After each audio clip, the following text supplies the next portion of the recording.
How to see first messages on Instagram without scrolling. So you have to download an external app, and you can do that through the Play Store.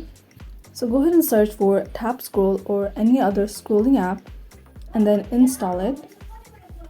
So go ahead and open the app, and you just need to turn it on.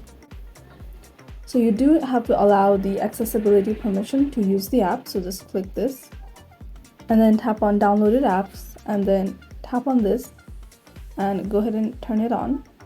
So click on I'm aware and then click on OK.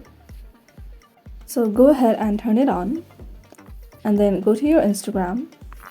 So click on the message icon and then go to the person that you want to see the first message of. And then you just need to tap on the top where you're seeing your date and your Wi-Fi icon. And it will automatically scroll all the way to the first message. And if you want to come back down, you can just double tap on the time or the Wi-Fi sign and it'll take you down. So this is how to see first message on Instagram without scrolling.